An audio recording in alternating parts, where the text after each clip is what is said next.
Hello everyone, welcome to NDA Defense Institute CAPF previous year question solving session. In this video, we will be solving History CAPF Assistant Commandant 2020 previous year questions. Let's dive into the video.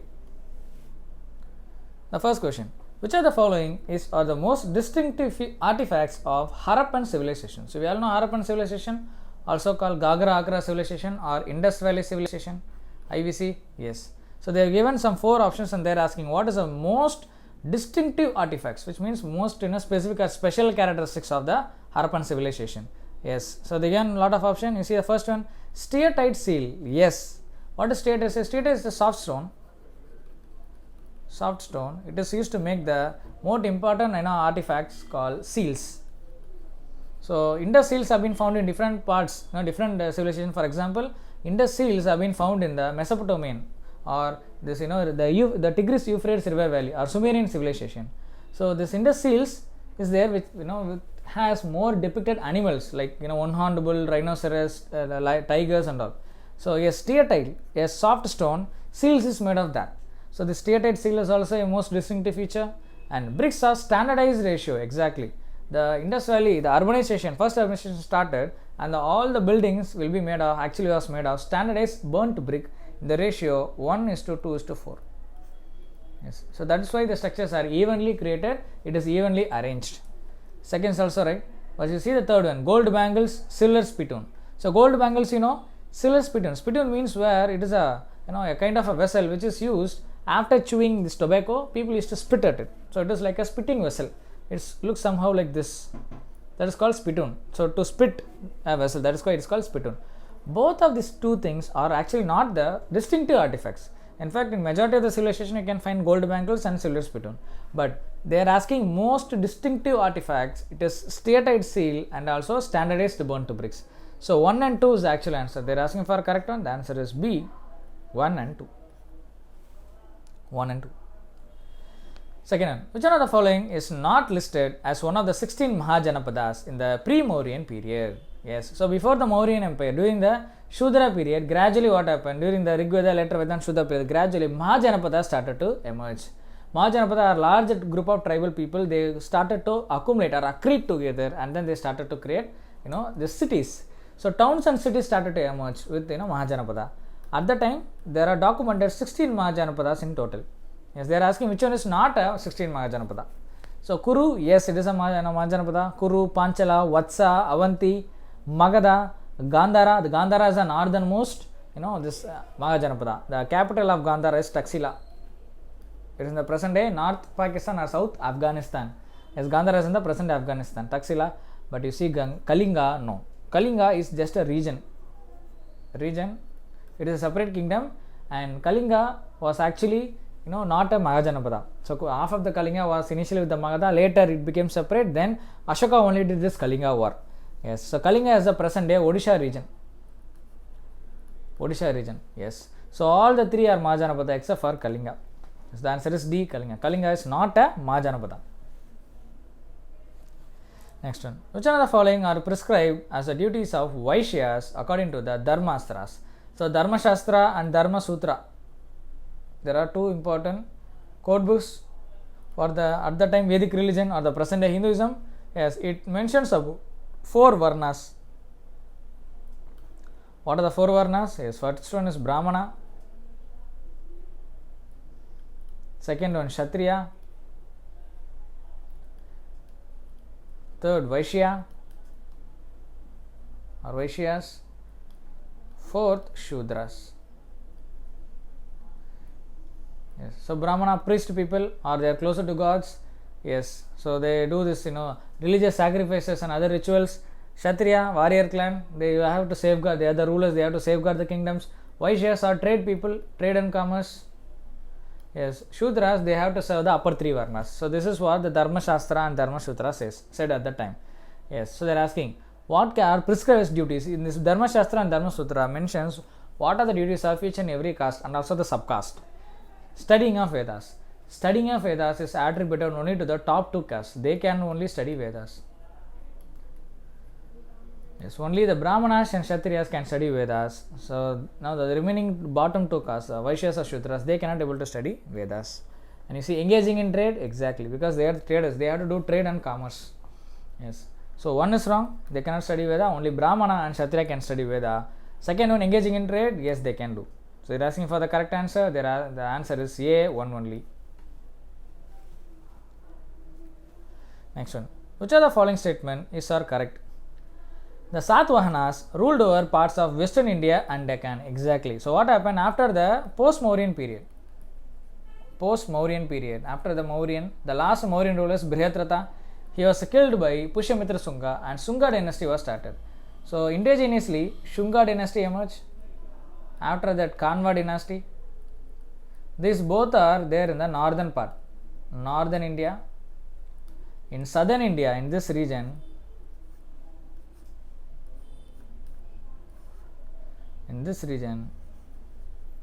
yes, with capital at a place called Pratishtana.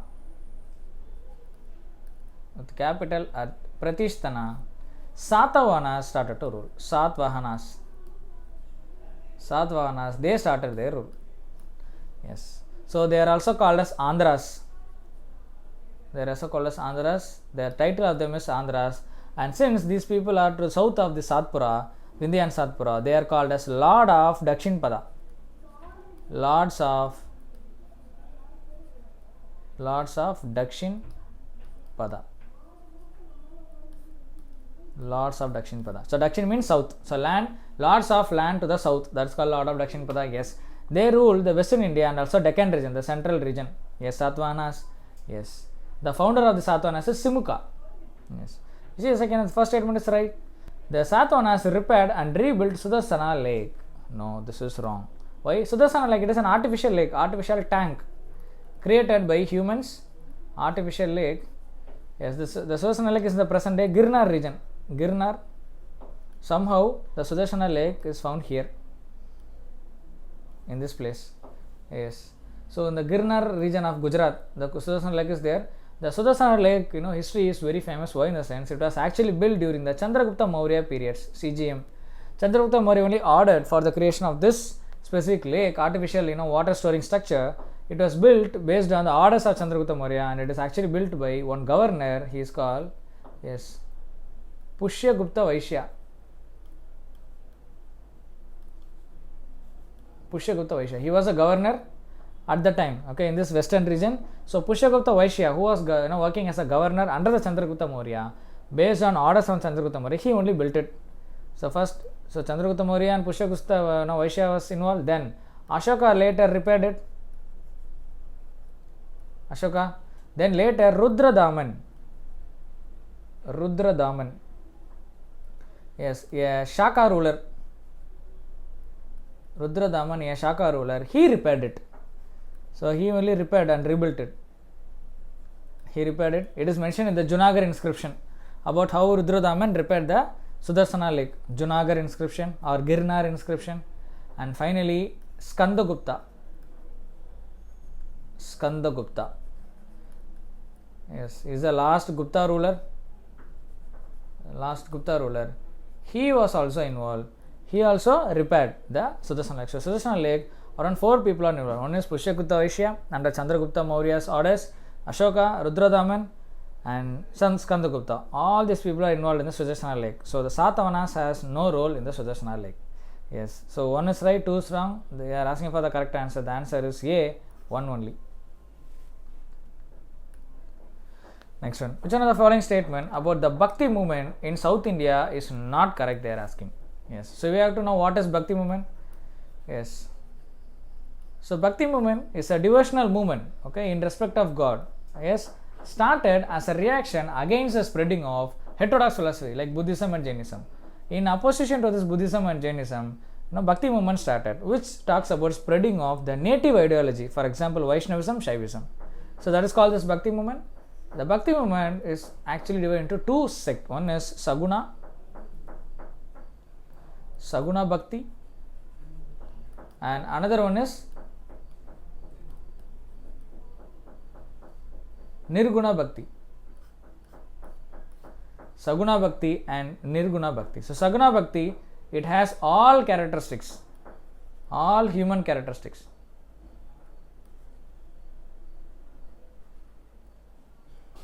all human characteristics.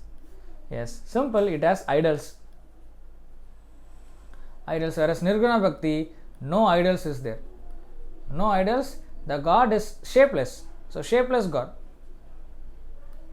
So, shapeless God. So, here it is shape, the God has a shape. Yes. So, Vaishnavism, Shaivism and all comes under this Saguna Bhakti only. Yes, and has all characteristics. That is called Saguna. Yes, this Saguna Bhakti in South India is of two types. One is Alvars and Nayanmars. Alvars and Nayanmars. So, Alvars, they are all the worshippers of Vishnu,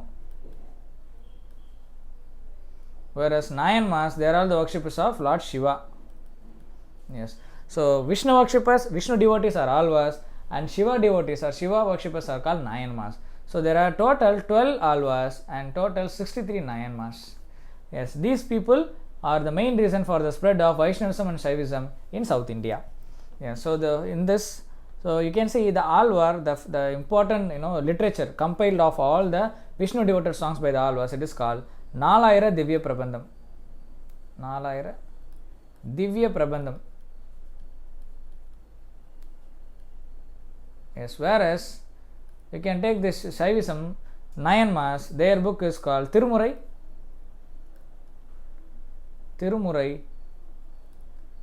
Yes, and specifically the first 7.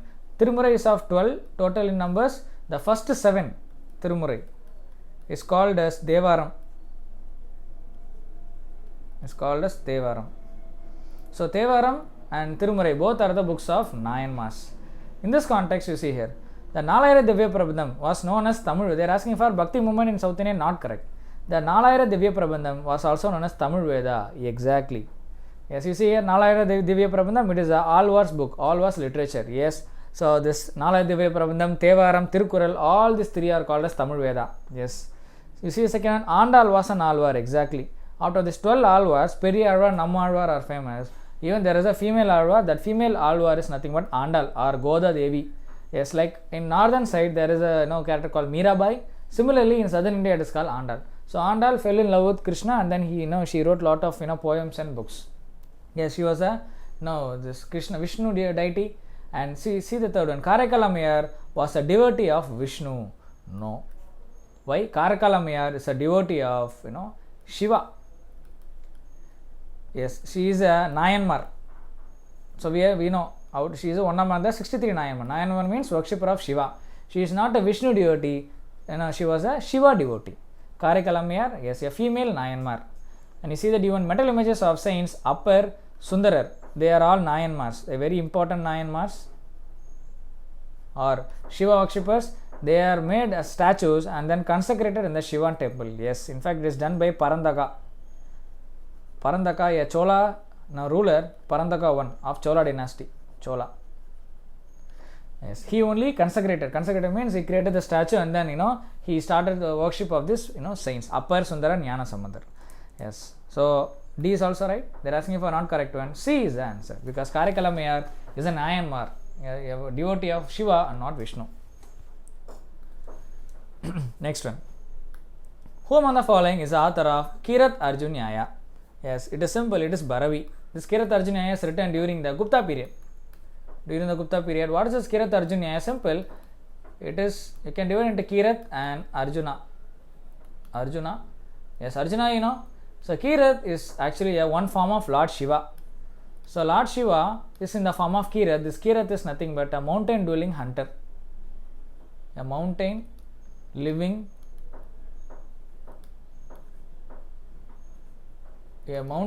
hunter. Yes, so he was there in the Vijayawada. This Kirat hills, okay, it is there in Vijayawada.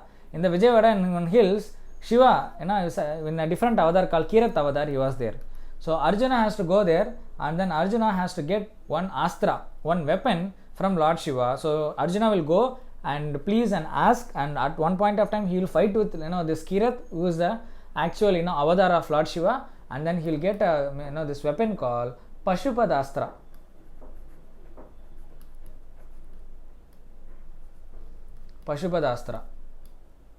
Yes, that is explained in this Kirat Arjunyaya. Yes, it is considered as one of the 5 Mahakavyas of Sanskrit. Yes. So it is written by Bharavi. Yes, it is during the Gupta Empire, Gupta period. Next, which of the following is a correct description of Gandhariya Mahadeo Temple? Yes, so simple, it is a temple at Gajrao. Yes, so what is the Gajrao Temple? Simple, it is also called Honeymoon Temple, and this Gajrao Temple is a Hindu temple complex. It is a temple complex in the present day. Yes, Gajrao, which is at present day Madhya Pradesh. Yes, this Gajrao temple complex has been built by Chandela kings. Chandela kings. Yes. During the ancient Indian period, last ancient phase. Yes. So each king built a different temple. So lot of temples are there in this Gajrao. Yes. So lot of temples are there. In fact, it includes both Hindu temples and also Jain temples. Both were there. Hindu and Jain temple, both were there. Yes. These Gajrao temples are famous for this erotic and love scenes. Erotic and love scenes depicted to the walls.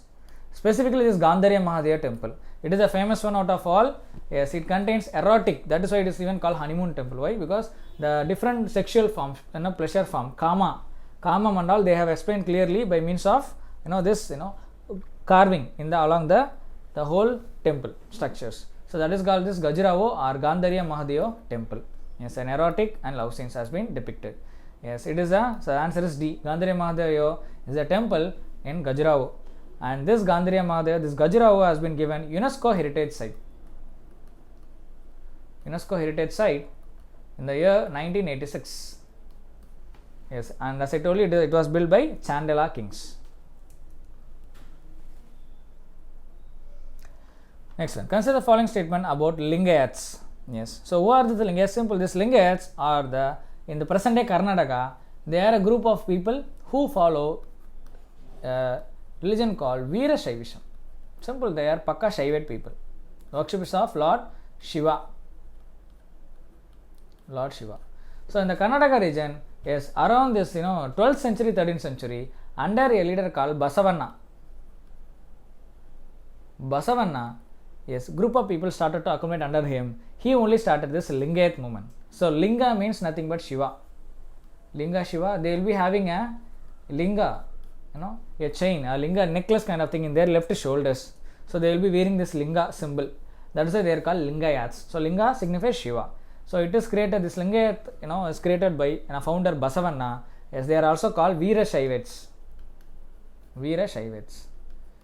Yes, it is a Bhakti movement in Karnataka region. Yes, so they are also very having unique kind of practices. They oppose caste system. They also oppose women's subjugation and all. They are against child marriages also. Yes, so they believe that the only one life is there, and what happens? The thing is, they will not cremate their body, rather they will bury their body. So that is the difference. Even though many of the Hindu tradition says the people have to go and cremate their body, which means fire the body and make it into ash. But the Lingayats or the Veera Shaivites believe in burying their body. Yes. So in this context, you come and see here. Consider the following statement about Lingayats. They bury their dead. Exactly. They will not cremate. They will bury. They are great believers in the caste system, especially in the theory of purity and pollution. Exactly the opposite of it. They don't believe in caste system. They oppose purity and pollution. Yes. So that is the thing. They don't like the caste. That is why it is a reform Bhakti movement there in the central Karnataka region. Yes. You see the third one. They are against child marriage and favor of widow remarriage. Exactly. Yes. They did also lot of this social religious reform movement with respect to this Bhakti movement in the Karnataka region. Yes.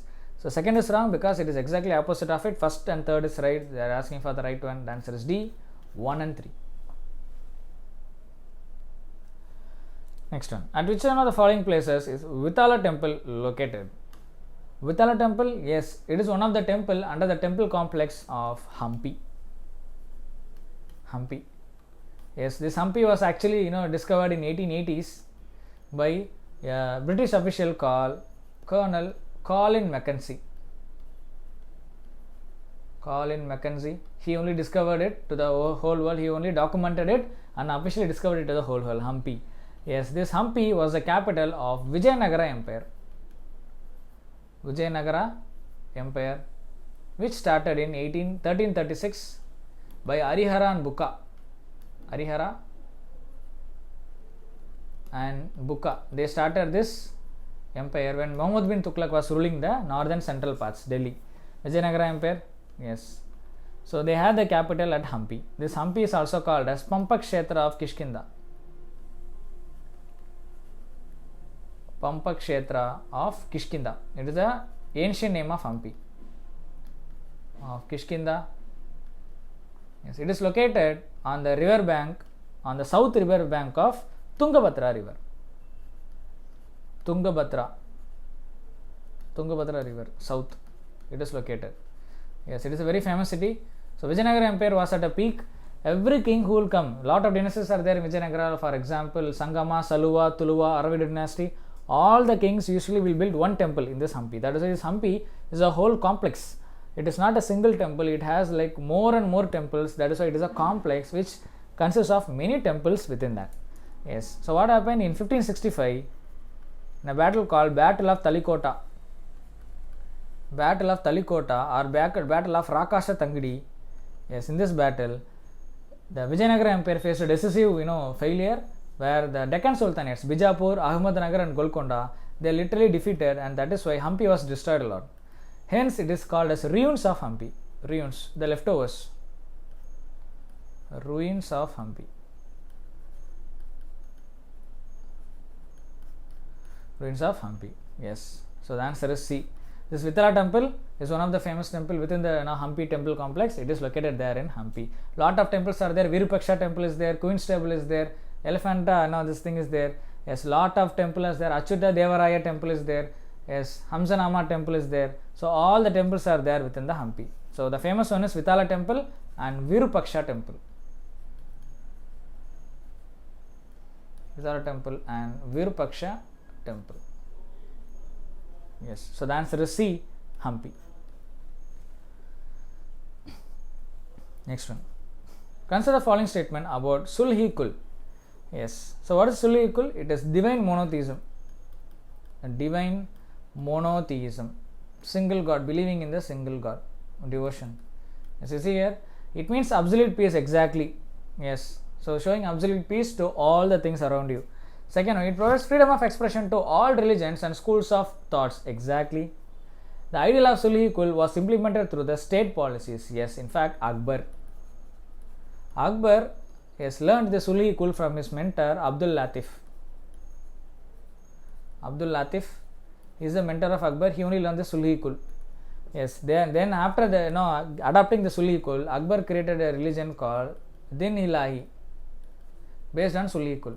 Absolute peace. He took all the good things from all the religion, from Christianity, from Islamism, Sufism, Parsi, Jain Buddhism, and then he created this Din Ilahi. This Din Ilahi is based on the divine monotheism or sulhikul, means absolute peace. Yes, in fact, yes, Akbar implemented this to the state policies. So sulhikul is related to the Akbar. Yes, even Birbal, yes, one of the Navaratna under Akbar, Birbal, he was also the follower of the sulhikul. Yes, Akbar had a lot of religious discussion. That is why in 1575 Akbar created something called Ibadat Khana. Ibadat Khana. Yes, it is also called Hall of Worship. Hall of Worship in Fatehpur Sikri. In Fatehpur Sikri, yes, in the newly constructed capital at Sikri. So this Ibadat Khana Hall of Worship in 1575 he created there. He invited all the religious people, Hinduism, Buddhism, Jainism, Parsi, Christianity, Islamism, Sikhism, and then he had the religious discussion on religion. Yes. So all the three are right. The answer is B, 1, 2, and 3. All are right. Next one. Which one of the following statement about the religious policies of Mughal kings is not correct? They are asking. Yes. One by one we will see. The tax on pilgrimage was abolished in 1563. The jizya tax on non-Muslim subjects was abolished in 1564. Exactly. In fact, FST, Feroz Shah Tughlaq, he actually imposed jizya. Jizya is a tax on non-Muslims. So non-Muslims living in the Muslim land, for example, at that time Mughals occupied India, so the Hindus anyone, any religion other than Muslims, they have to pay a tax, okay, for them living in the Muslim lands. That is called jizya. It is a non-Muslim tax. It has been imposed by him. But Akbar, both pilgrimage tax and pilgrimage is where you have to go for this yatra to the devotional places or religious places. Both of these things were there. Akbar, as a sign of goodwill, he actually abolished this jizya and this pilgrimage tax. This was during the Akbar's period. Yes, this was during Akbar's period. Yes. Later, Aurangzeb reimposed this jizya. Yes. So the answer A is right. You see the B1. Akbar issues instruction to his officers to follow the policy of religious toleration. Exactly. So Akbar had secular policy. Akbar included Hindus and other religion people in his court. He revered, he gave respect to Sufi saints. He gave respect to, Sikhism. He even gave land in Amritsar to Guru Ramdas. There only later Harmandir Sahib, or the present day, Golden Temple is situated in Amritsar. Yes, and his own commander-in-chief, Raja Mansingh, he himself is a Hindu. Rajputana is a Rajput ruler. He was his commander. Yes, he followed the policy of religious toleration. In fact, it continued. The secularism or the religious toleration continued for later to his sons and grandsons also, to later to Jahangir and later also to Shah Jahan. But Aurangzeb, it just acting like exact opposite to the Akbar's religious toleration policy. See the C1. Not all Mughal emperors gave grants for building and maintenance of places of worship. This is wrong. In fact, all Mughal emperors gave lands. Even though Aurangzeb, he had a policy. He is an orthodox, Islamic Muslim, and he had policy. He is not tolerant to all religions. Yes, he was following the policy. He even gave the land grants, for building and maintenance of places of worship. Yes, so all gave land to the construction and maintenance. Even during Aurangzeb period, certain temples have been renovated, and then money was being given to renovate certain temples. So this is wrong. They are given not all. No, it is in fact all Mughal emperors gave grants for building temples. You see the D1. Yes, grants were issued for the repair of number of temples in the reign of Shah Jahan, Aurangzeb, after they have been destroyed during the war. Yes, this is also right. So A, B and D is right. C is wrong one. So they are asking for not correct. The answer is C.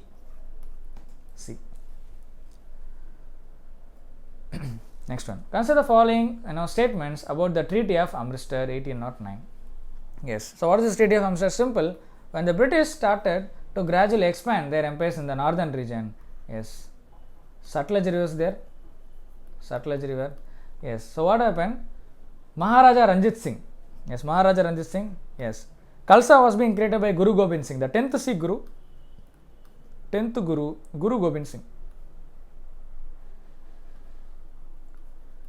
Guru Gobind Singh, he created Sikh army called Khalsa. Yes.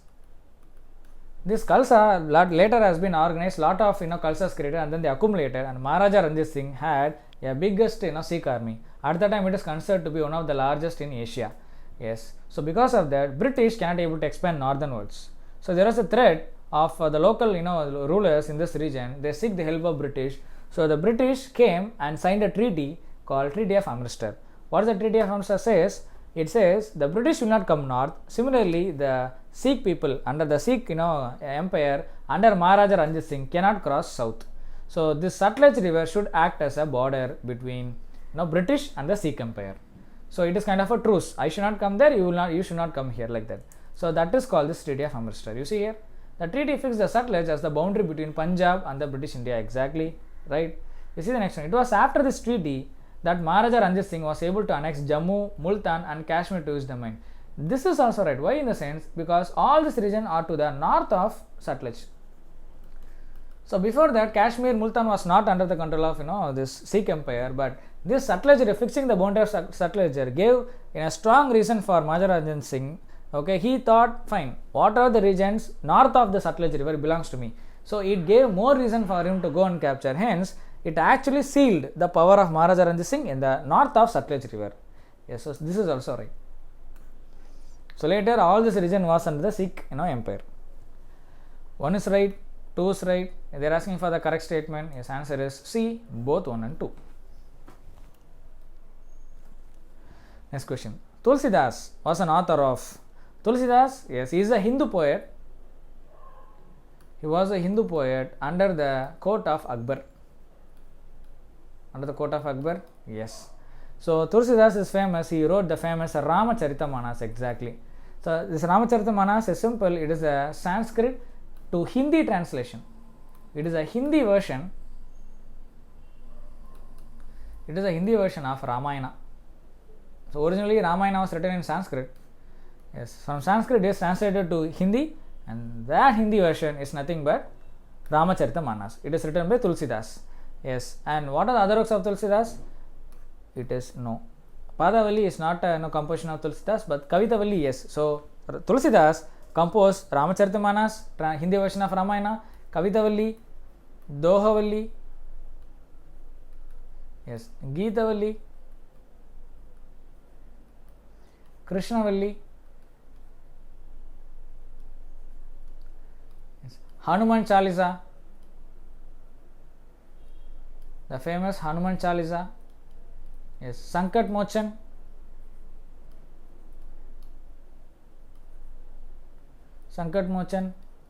Hanuman Bahuka,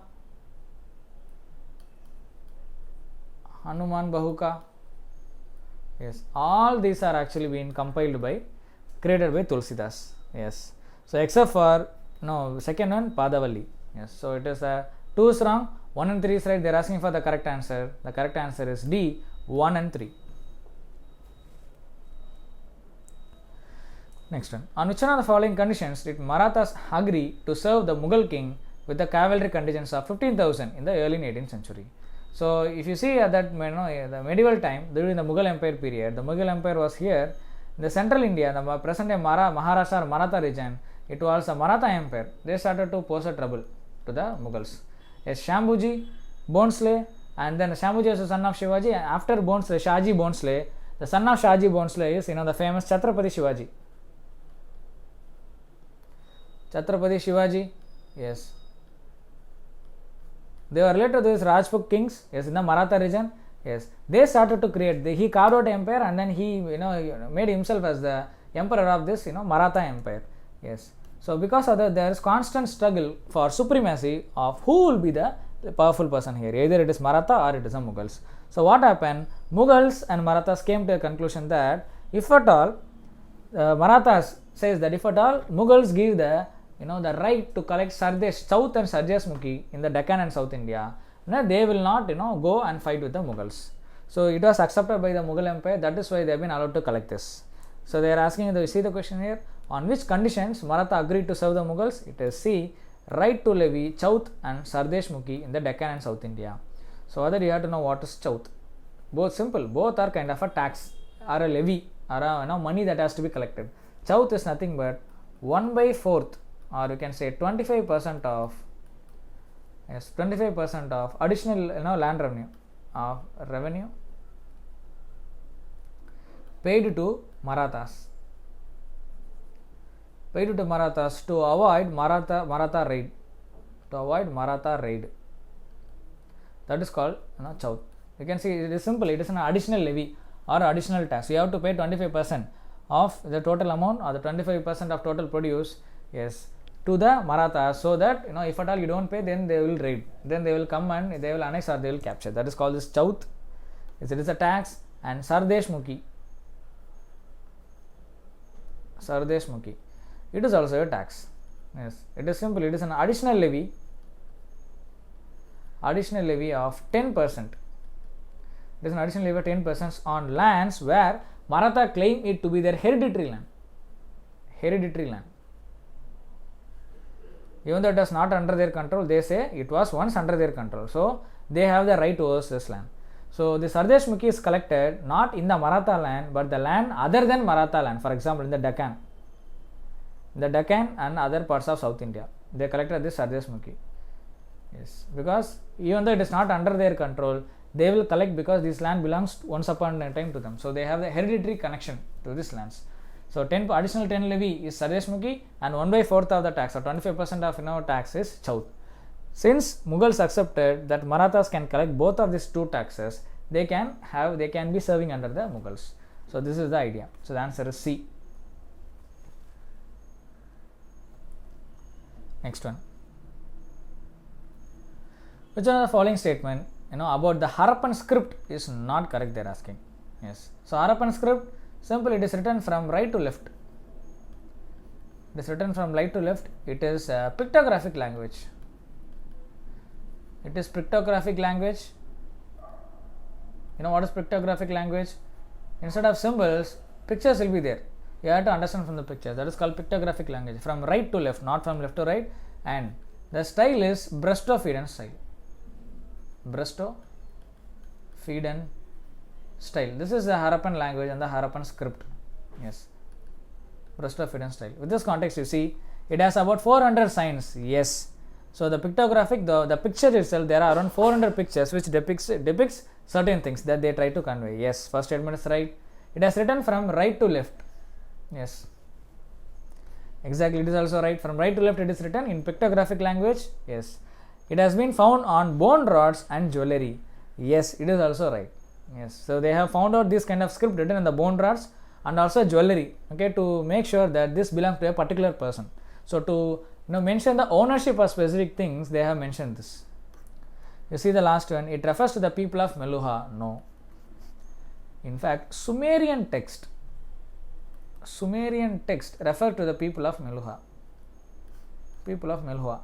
In Sumerian text, there is a mention called Meluha. This Meluha actually refers to IVC people, Indus Valley Civilization people. So it is not, it refers, so this Harappan script does not have anything called Meluha, whereas Sumerian text are the present day Mesopotamia in the Tigris-Euphrates river. In the Mesopotamian civilization, in the Sumerian civilization, they have found out a reference called Meluha, which refers to the IVC people. So it is wrong. All are right, the answer is D. Yes, D. Even in Sumerian text, there is a reference called Dilmun. It is called Bahrain. The present day Bahrain. Yes, and also there is another reference called Magan. It is called the present day Oman. Yes, so Meluha refers to IVC people, but that is mentioned in the Sumerian script and the Sumerian text, not in the Harappan script. They are asking for not correct. The answer is D. Which of the following statement is correct? Paramahamsa Mandali was founded in Bengal by Swami Vivekananda. No. What is this Paramahamsa Mandali? Simple. This Paramahamsa Mandali, Swami Vivekananda founded Ramakrishna mission. Yes, in Calcutta. So he has nothing to do with Bengal and Paramahamsa Mandali. This Paramahamsa Mandali is the first socio-reform organization, socio-religious reform organization, which was founded in Maharashtra or the Bombay Presidency at that time. It was founded in 1849 by Dadoba Pandurang.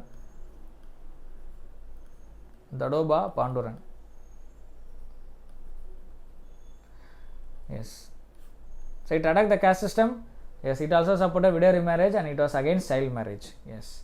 So this is the first social religious organization in Maharashtra region created by Dadoba Pandurang in 1849 at Bombay. So the first statement is wrong. Paramahamsa Mandali. Yes. You see the second statement, Prarthana Samaj. This Paramahamsa Mandali, later in 1867, it became Prarthana Samaj, and this Prarthana Samaj is founded by Dr. Atmaram Pandurang. Atmaram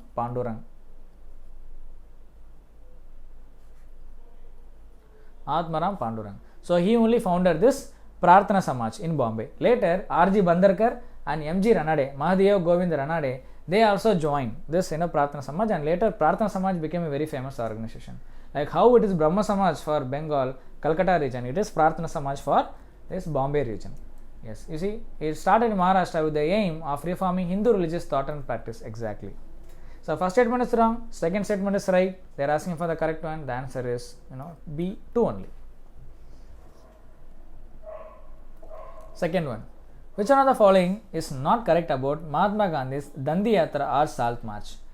Yes. So what happened after the failure of the Simon mission? After the failure of this Nehru report, the Nehru report was not accepted by the British.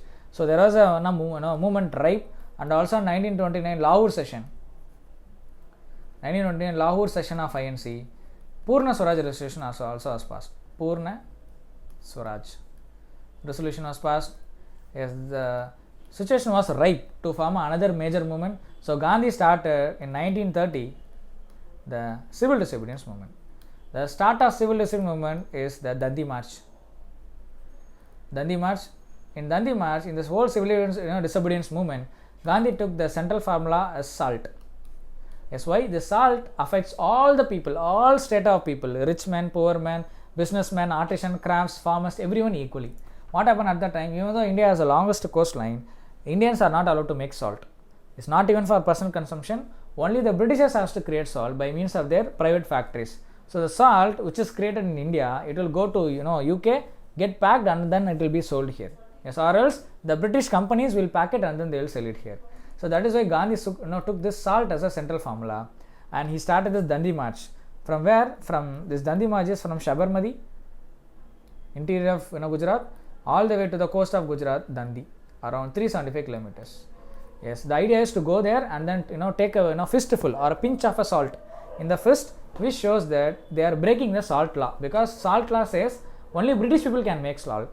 Yes, so that is the Dandi March, and they are given the statements and they are asking you to find the not correct one. See here, it was the first national activity in which women participated in large numbers. Exactly. Yes, the CDM saw a lot of women participation compared to the Swadeshi movement. It was thus Dandi March which saw a lot of women participation. Yes. Second one, Gandhiji allowed women's participation at the request of Kamala Devi Chattopadhyay. Exactly. Kamala Devi Chattopadhyay became the prominent figure in the civil disobedience movement in Dandi March. And also Kamala Devi Chattopadhyay, she only requested Gandhi to allow more participation of women, and then she led a major women contingent. Yes, second is also right. And you see the third one, the march was fully covered by the Western press. Exactly. Compared to the non-cooperation movement, this CDM Dandi March has been covered more by the Western media. This is also right. But you see the D1, the march began after the failure of first round table conference in London. No, it is 1930. First Dandi March happened. Dandi March actually happened first. After that only, in the same year 1930, first round table conference happened. Yes, so this statement is technically wrong, because the march began before the actual starting of the first round table conference, not after the first round table conference. So the D is wrong. They are asking for the not correct one. The D is the not correct one. Next one, the British Committee of Indian National Congress was founded in. So we all know Indian National Congress is founded in 1885 based on the idea of A.O. Hume, a retired English civil servant. Yes, and then in 1885 the first session of INC happened at Bombay. The president of the first INC is W.C. Banerjee. Around 72 delegates attended the meeting. Yes, it was the first such organized agitation started by India by means of a big agitation, a big movement by means of creation of Indian National Congress. Yes, similarly in the same decade, in 1889, the British Committee of INC, the same INC was created with headquarters in India, but the British branch it was started in UK, London in 1889.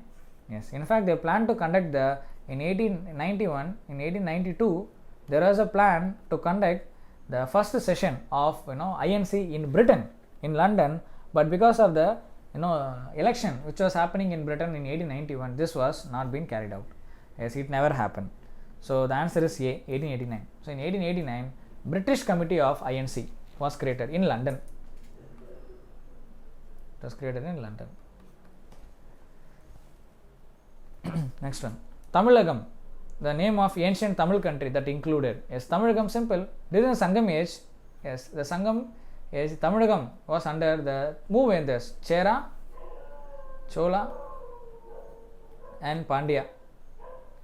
Chera, Chola and Pandya, you can see here, the Tamilagam starts from the Vengadam Hills. Vengadam Hills, the present day Tirupati Hills. Yes, in the present day Andhra, till the tip of peninsula, till Kanyakumari.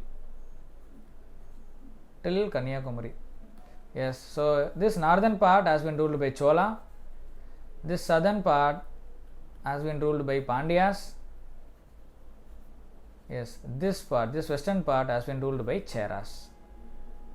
So Chera, Chola, Pandyas. Yes, that is why they are called Moovendargals or three kings. Yes, this all was during the Sangam period. Yes, so the land from the Vengadam Hills in the north to the tip of peninsula Kanyakumari in the south, this region is called as Tamilagam.